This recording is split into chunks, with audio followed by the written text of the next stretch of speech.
E hoje eu estou aqui para falar de um tema importante. Na verdade, para fazer uma grave denúncia, mas muito grave pelo jeito.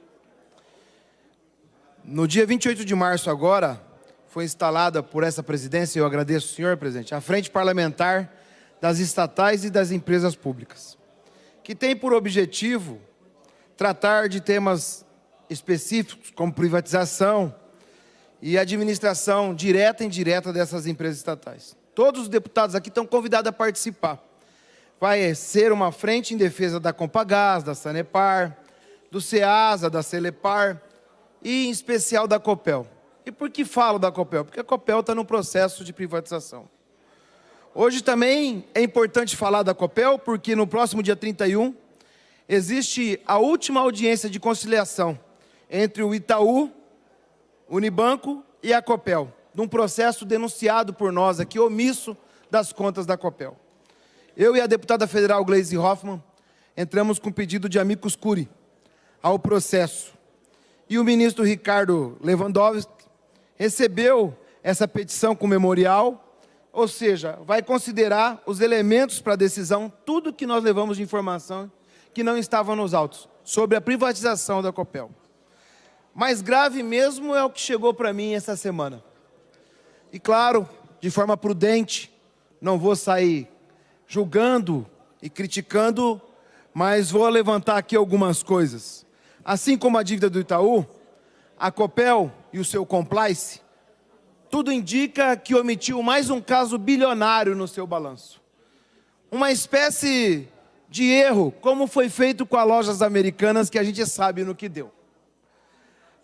A Copel tem relações e contrato com várias empresas, mas entre essas daqui principalmente, a SER, que é a Companhia de Energias Renováveis, a CELER, Centrais Elétricas do Ribeira S.A., o Fundo de Investimento em Participação em Infraestrutura, a GRP Empreendimentos S.A. e a CESA, Confluência Energia S.A. Trata-se de um processo sigiloso, que corre dentro da empresa, e pela denúncia que chega para mim, uma dívida no valor de 600 milhões de reais. Se refere a um contrato de fornecimento de equipamentos para parque gerador eólicos da Copel no Rio Grande do Norte. Ou seja, fornecimento daquelas pás gigantescas e outros equipamentos para esse parque. Ocorrem conflitos e divergências em causas contratuais, e isso gerou uma demanda, um procedimento de arbitragem. A arbitragem é um modelo que se tornou comum entre as grandes empresas para se discutir um processo que era oriundo do judiciário.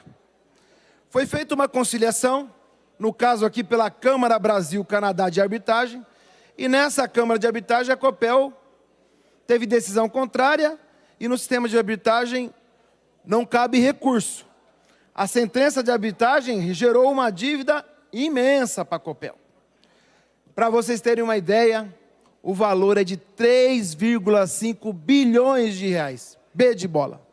A Copel vale 25,7 bilhões de reais, segundo as suas ações publicadas na Bolsa.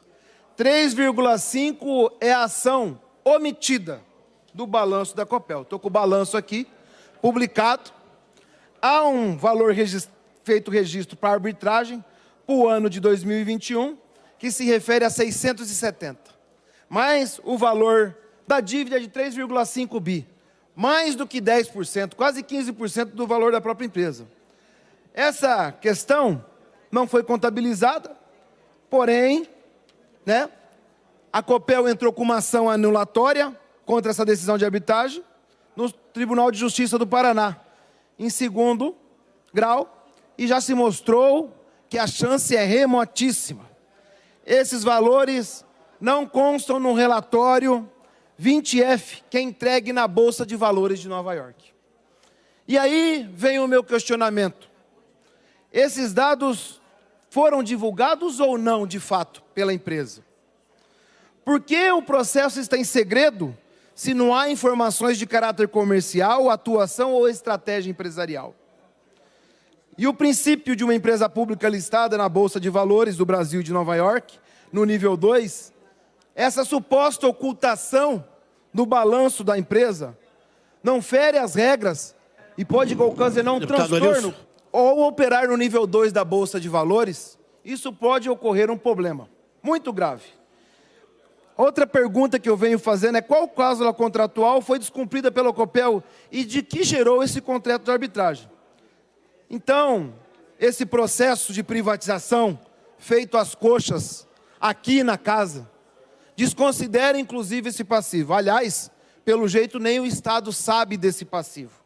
O que eu venho colocar aqui, e na condição de coordenador dessa frente parlamentar, que no dia 17 próximo nós vamos fazer uma audiência pública referente à Copel, inclusive para arguir esses fatos, como esse colocado.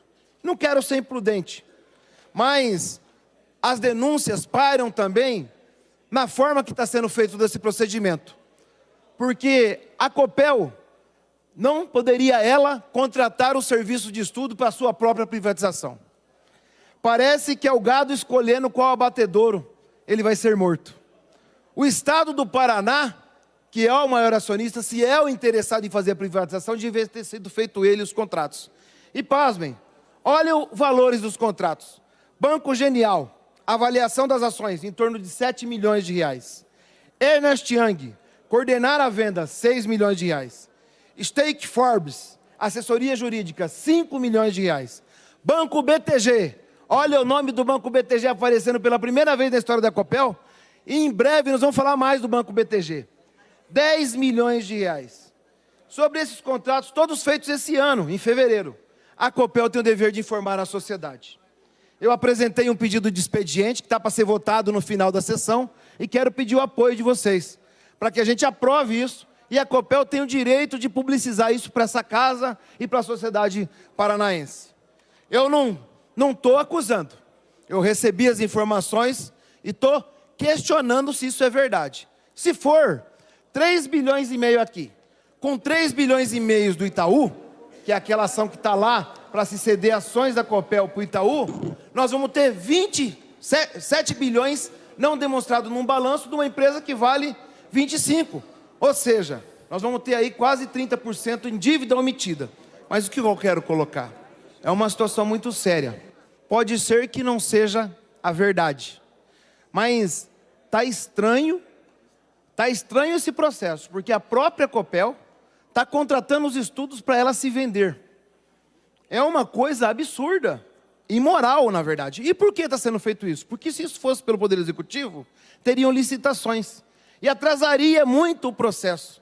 O processo veio célere para essa casa, foi feito aqui, do dia que entrou o projeto de lei, até sair, foram 7 dias, já estava publicada a decisão de transformar a Copel em corporação. Como não tem acaso na política, não tem coincidência, está cheirando muito mal. A informação do Itaú está pública agora por causa de uma denúncia da oposição, e agora, pelo jeito, essa também vai ficar pública. Agora, o estranho mesmo é a Copel não ter colocado isso. Não estou questionando a qualidade dos auditores da Copel.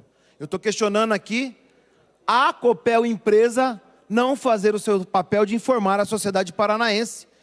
E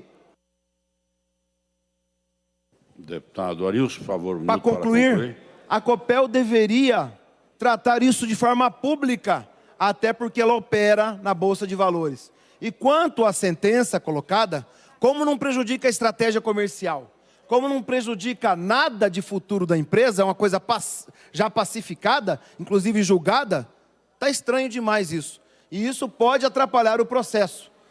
Eu estou com medo que até o fim desse processo a gente descubra mais coisas ainda. Então eu quero esclarecimento.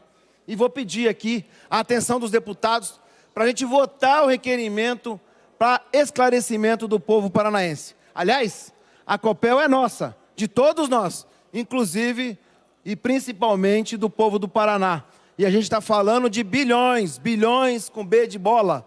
Ou seja, muita coisa que depende do patrimônio público paranaense.